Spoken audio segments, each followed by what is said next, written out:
Beautify your home with our lawn and garden tools. We have everything you need for outdoor entertaining.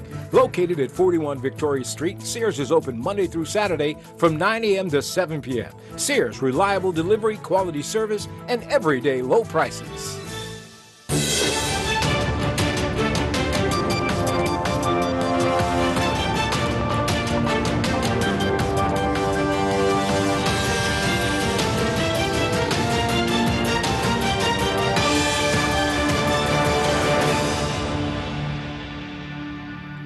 You're watching Bermuda Tonight. It's Thursday, September the 27th. I'm Jasmine Patterson, and thanks for joining us. No word yet on how many individuals will be vying for the post since the nomination date's been announced. But OBA MP Michael Dunkley says he can't rule out once again seeking to become party leader. Mike Sharp has the story. Mr. Dunkley made the statement in an interview with Bermuda Broadcasting News on the turmoil that has seen Gene Atherton ousted as leader and Craig Kenneneer installed as opposition leader. Mr. Kenneneer is now undergoing the process to become OBA leader. But Mr. Dunkley, who did not join the rebel OBA MPs against Mrs. Atherton, has been hinting Mr. Kenneneer's return to the party leadership isn't a done deal. I don't need to be in the leadership position of leading the party to contribute to the greater good. What I want to see is the party grow, and we need to find the person who has the ability to do that. Now, you know, Craig hasn't spoke to me yet. I don't know what his vision is. I look forward to learning what his vision is, and people know that I've been a big supporter of Craig through the years. Mike, remember, after the Jetgate affair, some months after that, I brought him back into cabinet. I took a lot of flack for bringing Craig back into cabinet, but I thought it was the right thing to do because I think everybody should be given that second chance. However, Mike, what I did say at the time was that, you know, Craig needed to clear up this Jetgate affair, and that still hasn't happened. So I was somewhat interested to hear his comments when he was sworn in as the opposition leader, that he would tell the truth, and that needs to happen. All that to say, no, you won't run for the top spot again. Oh, I didn't say that because you never say never. But I'm focused on now trying to bring the party together, and I want to hear what Craig's vision is for the future going forward. Because, as I said, I don't need to be the ultimate leader to be successful. I think people know what my reputation is for hard work and dedication and getting things done. As for the loud calls for the OBA to break apart or get rid of the former UBP MPs, Mr. Dunkley begs to differ. And I don't buy into, you know, to all of these people who were saying that, you know, the party needs to disband. You know, the drivel that I saw Phil Parent-Chief write in an op-ed just today, you know, coming from somebody who's never supported the party, coming from somebody who is on the government train now getting paid by the government, so he's got to support the government. What about Nick Kemp? They say that was the start of Gene Atherton's demise by excluding Nick Kemp. Yeah, I mean, that's history from a year ago. It's correct. I certainly didn't support the removal of Mr. Kemp from the Senate. I believe he brought a lot to the table. It was unfortunate because at the time he was a senator and he was a party chair. You know, I thought he could have stayed and been very effective as a party chair. But, you know, Mr. Kemp is entitled to his opinion, and that he wrote in an op-ed. You know, I find it interesting that newer people will come along and say some of the older, experienced people need to move on. Well, there's a way to do that in politics. You can always challenge people. I'm Mike Sharp with Bermuda Broadcasting News. And we reached out to Craig Kenneneer, but he declined to comment. Well, business owners tonight warning that job losses could still be on the table once the first phase of government's controversial sugar tax comes into effect on Monday. Residents have been calling a number of businesses in recent days to find out when the steep customs tariffs on their favorite sugary products will come into force. The government tax is meant to bring about healthier lifestyle choices, but many believe the tax is not the solution. Tarai Trott has our story. Sugar. We can seem to live without it. But come October 1st, select food items like sugary drinks and candy will become more expensive for distributors to import and ultimately more expensive for you to buy in the store. Come October 1st, the duty rate for these select sugary items will jump to 50% before eventually jumping up to 75% of April next year. Bruce Barrett is the general manager of the family-owned John Barrett & Son Limited in Smiths, the Bermudian company behind the iconic Barrett's Bermuda Stone Ginger Beer, which will cost you more in the stores. Does all of this mean that my favorite can Barrett's ginger beer is about to cost substantially more? No. Inasmuch as we have existing inventory in our warehouse, which we will work through, we anticipate at Barrett's that we'll have to raise our list prices of beverages at the end of October. The government says the tax is necessary to change people's consumption habits in an island struggling to cope with obesity and diabetes. Some business owners speaking to Bermuda Broadcasting News on condition of anonymity feel the intention of the sugar tax may be genuine, but the method is flawed. As for Mr. Barrett, he believes the focus must be on educating the public on healthier lifestyle choices. It absolutely comes down to individual choices. Now, government, I believe, has promised that all of the money that is raised from the sugar tax will be used to fund health initiatives and education. At the early stages, during the consultation document, they said they would dedicate a portion of the proceeds to education. So if government has now decided that all the money that's raised from the sugar tax will go to educating the public on better eating habits, better exercise habits, what to avoid, what to do, not only just with drinks, but also with food. Yeah, well, fine. Smith's North MP Michael Dunkley is one of many business owners who fear the sugar tax could end up forcing businesses to cut jobs. In other countries where they have implemented a sugar tax, over time we've seen job losses occur, and that's going to happen in Bermuda. You know, taxation is one of the biggest drivers against job opportunity and growth and entrepreneurship. There are other better ways which we tried to talk to the minister about, but they weren't interested in doing it. So all of this raising the question, did the government listen to the public and business owners when it conducted rounds of consultation? I think they listened to some of the points that were raised, yes, but I do believe that it was definitely a target to try and get this through, and it was only two options given to people who took part in the public consultation. Do you feel that a duty rate of 75% will work, or if that's no good, how about 150%? For now, businesses like John Barrett & Son Limited await to assess the consequences of yet another cost of doing business in Bermuda. Tarai Trott reporting for Bermuda Broadcasting News. We'll have more for you after this short break, including all the latest weather news. Stay with us.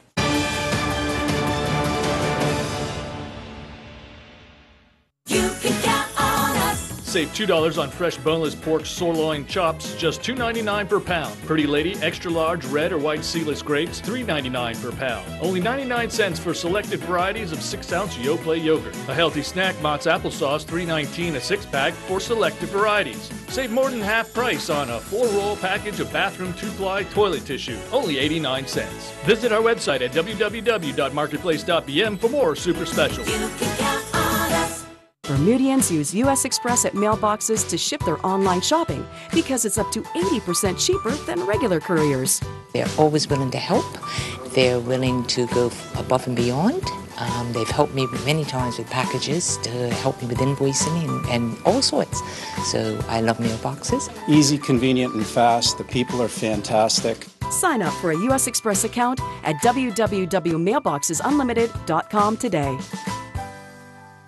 From the very beginning, it was always our singular focus to do whatever it takes, use every possible resource to fight cancer, and never lose sight of the patients we're fighting for.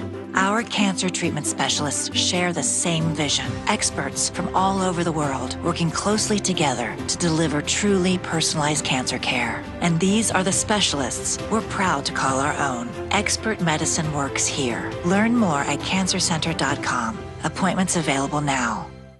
From sunup to sundown, a dedicated team of highly skilled workers using state-of-the-art technology quietly work to keep Bermuda moving. Bermuda's national and commercial institutions and its people rely on goods imported through Polaris from across the globe. Over 30,000 containers are unloaded each year, representing everyday goods, groceries, vehicles, and so much more. Polaris Holding Company is the powerhouse group behind Bermuda's docks, with interests in heavy equipment and real estate. Polaris is quietly powering Bermuda.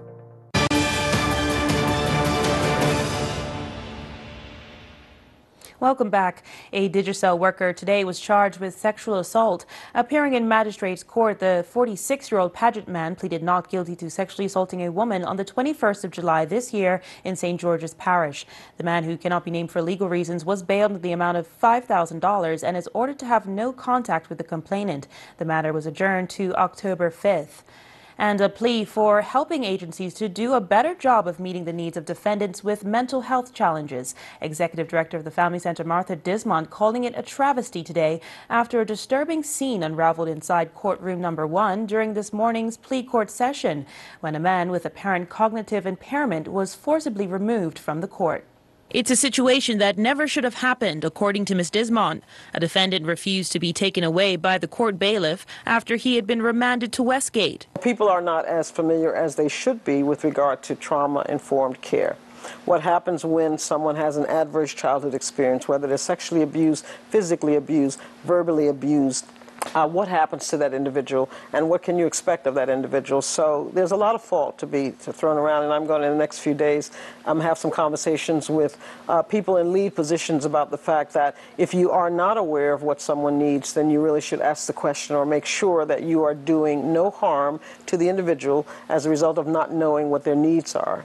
Before the altercation, the individual was asked by the judge to explain why he appeared before the court, to which he replied he did not know. An honest answer, according to Ms. Dismont, who is familiar with the man's history. She says, unbeknownst to the judge, the man lacks the cognitive ability to understand how he wound up there. This young man was sent up to Westgate for a week. He's never been to Westgate.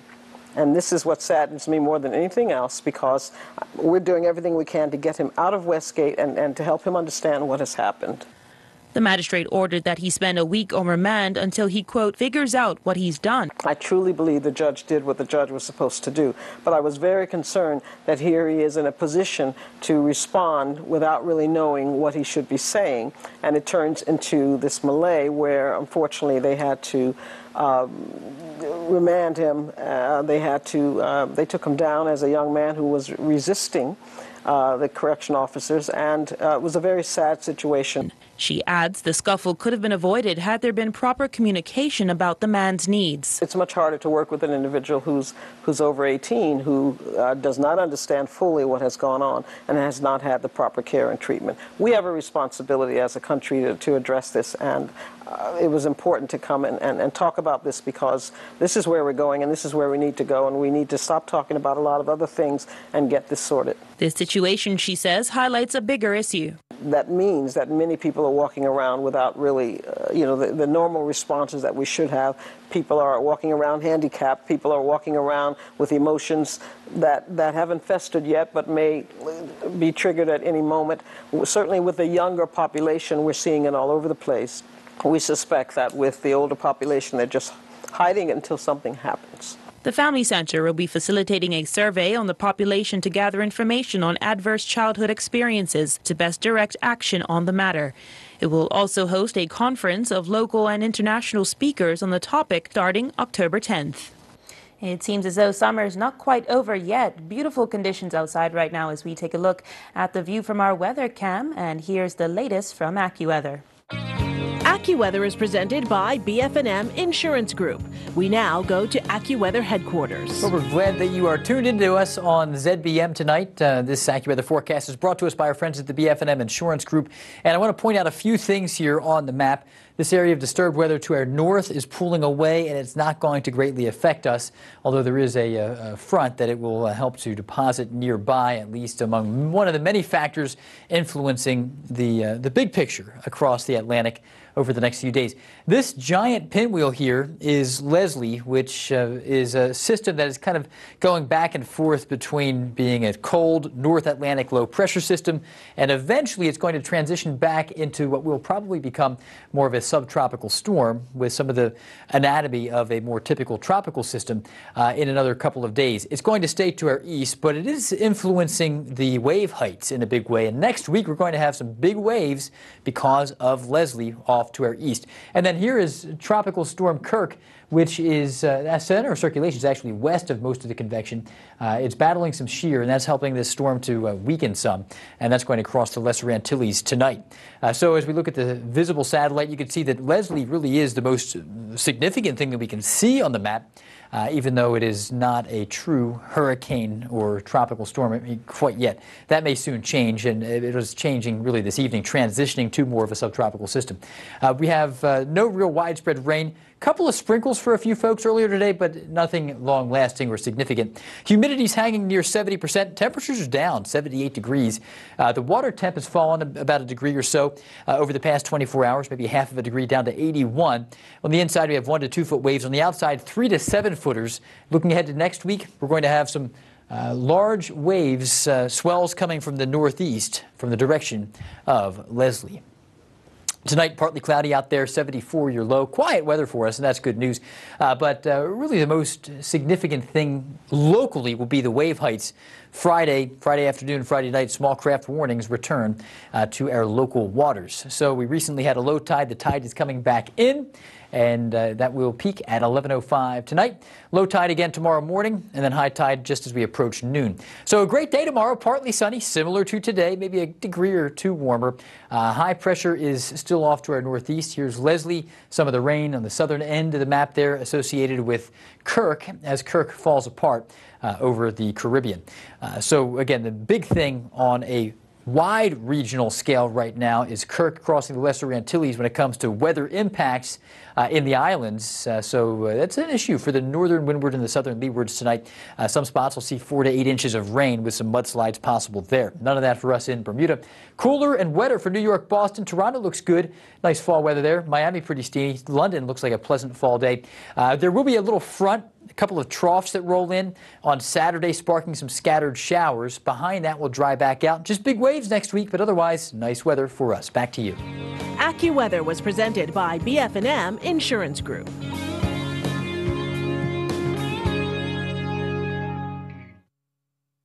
It's hurricane season. Here are some tips from BF&M. Before a storm, make sure you have a family plan. Stock up on food and water and protect your home. Board up and make sure your insurance policies are up to date. After a storm, check everyone's safety, especially seniors. Inspect your property and secure from further damage. Then note the damages, list, and take photos. Remember, you can always count on BF&M 24/7 during hurricane season and all year round.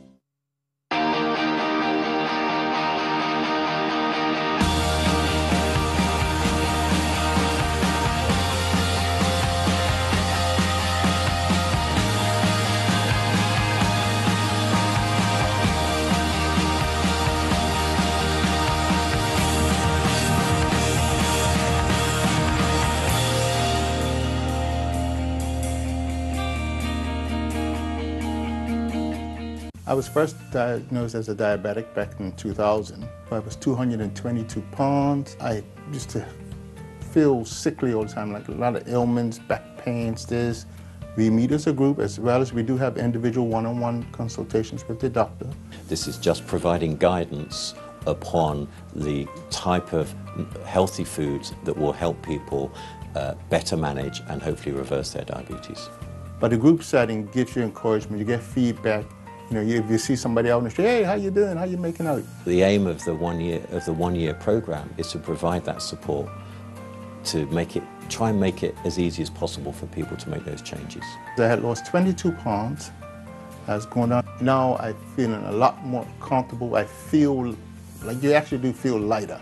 You know, you feel more energized. If you're a diabetic and you say, you know, I really would like to get a better control on this, such patients who have that type of motivation, this is an ideal program for them.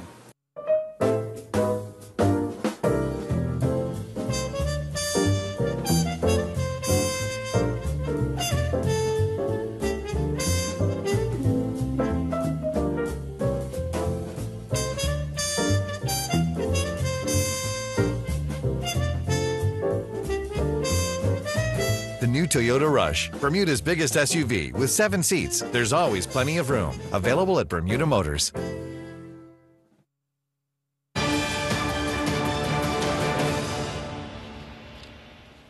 Thanks for staying with us. It was meant to help government reduce the estimated $11 million in lost revenue from non-registration of vehicles annually, but it appears the electronic vehicle registration system is doing anything but. So what exactly is happening with that initiative? Gary Moreno explains. The electronic vehicle registration system was first introduced in 2007 at a cost of approximately $2 million. Apart from recovering that $11 million in lost revenue, it was also meant to reduce the number of unlicensed vehicles on the roads from 8% to below 1%. This was meant to be done by fitting vehicles at the time of licensing and registration with radio frequency identification windshield sticker tags and readers placed at 4 locations across the island. The readers were supposed to detect the offending vehicles via the windshield tags, and owners of those vehicles then be advised and brought before the courts and fined. One report showed the initiative had generated more than $260,000 in fines, with one owner having amassed $63,000 in citations. That was later reduced to $5,000. But we're told that for the past few years, the system has not been functioning. In fact, we've been advised that the windshield stickers are no longer even being issued. A source at TCD confirmed this to be the case. Acting on that person's advice, we checked a number of vehicles which have been relicensed already for the year and found that they did not have the RFID stickers in the windshields. We contacted the Ministry of Transport to find out what was going on with the EVR system, asking how are vehicles being monitored if the stickers are not being issued, whether the system is working, if not, why not, and for how long.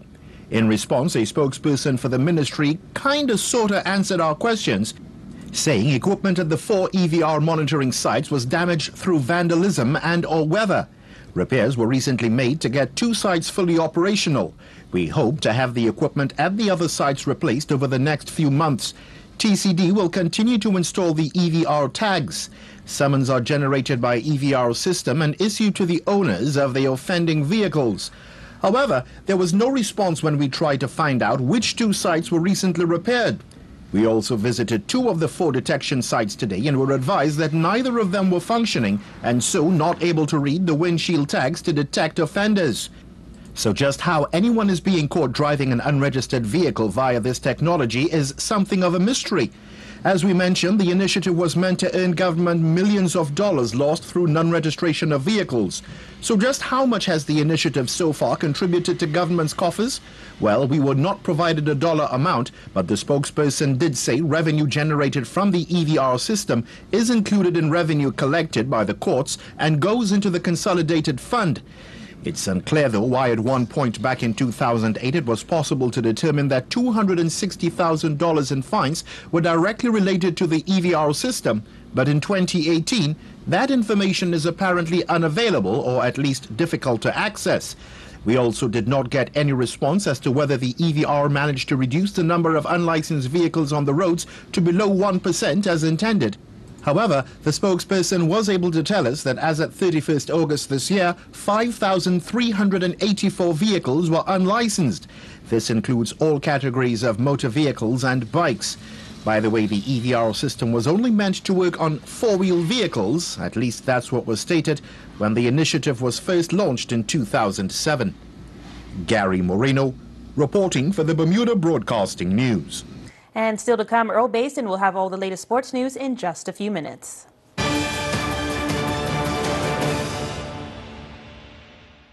You can count on us. Save $2 on imported red potatoes, $4.99 for a 5-pound bag. Only $1.99 per pound for fresh value-packed chicken thighs. Tama macaroni, $1.69 for a 500-gram package. Save $1.06 on Mott's apple juice, $3.99 for a 64-ounce bottle. A cool treat, save $2.06 on Magnum ice cream bars, just $5.29 for a 3-pack. All stores open Monday through Saturday, 7 a.m. to 10 p.m. and Sunday, 9 a.m. to 7 p.m. for your shopping convenience. You can count on us.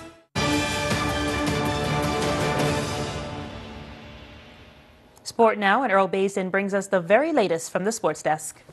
The International Ball Hockey Tournament continued yesterday at the PCC Hockey Rink. Bermuda unfortunately went down in their second match, 6-3 to Italy. Sandro Mignosa gave Italy the lead in the 10th minute, with David Parangi doubling the lead in the 14th minute. Christopher Merritt pulled a goal back for Bermuda in the 18th minute. 2 goals off the stick of Massimo Parisi in a space of a minute gave Italy a 4-1 lead after 20 minutes. Leonardo Toss would then make it 5-1 to Italy with a goal in the 22nd minute. Bermuda will get on the board for a second time on the game when Corey Cuyette scored in the 30th minute, but the 4-goal lead was restored when Parisi completed his hat-trick in the 33rd minute. Shannon Goose would pull another goal back for Bermuda, but they could not get any closer. In other matches in the Masters Championship A division, it was the Old Boys Slovakia 3, Canada 2, Portugal 1, Greece 8, Austria 0, Canada 6, Greece 2, Old Glory USA 4, Portugal 4, and Slovakia 5. In the B division group, Slovakia went down 8-6 to Italy. The Czech Republic went down 2-1 to USA. Canada defeated Slovakia 5-1, and Canada would defeat USA 4-1. In the women's Masters group stage, it was USA 1, Canada 2, Slovakia 1, USA Red 2, Canada New Tech Extreme 0, USA Blue 7.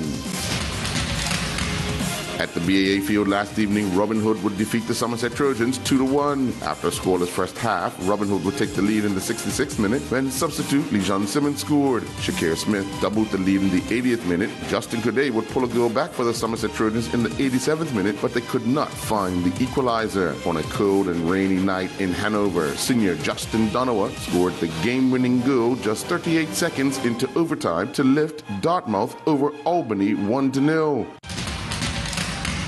9 First Division teams and 1 Corona League team made themselves available for the FA Challenge Cup preliminary round that will take place on Sunday, October 13th. Confirming the teams making themselves available for the round was Bermuda Football Association First Vice President and Chairman of Competitions, Shannon Burgess. Once all was confirmed, Burgess announced the draw. Wolves have received a bye. Thompson Bridge will play Basco at Whitehill. Devonshire Colts will play St. David's at Policefield. Southampton Rangers have received a bye.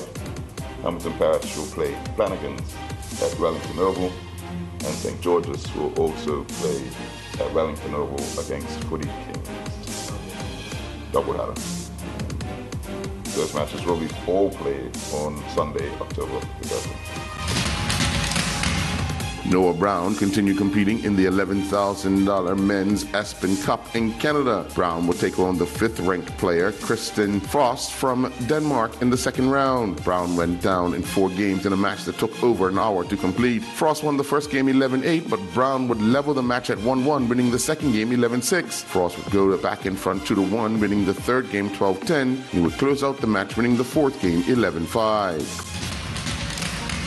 Bermuda's multiple Paralympian Jessica Lewis is currently ranked number 1 in the World Para-Athletes official world rankings in 2018. Lewis is the world number 1 women's 100-meter T53 athlete. She has the fastest time of 16:77, which came in a meet in Switzerland. Lewis is only one of 3 women's T53 athletes to go under 17 seconds in the 100 meters. Lewis is ranked 5th in the women's 200-meter T53 with a time of 31:30, while a time of 1:00:77 sees her ranked 11th in the women's T53 400 meters.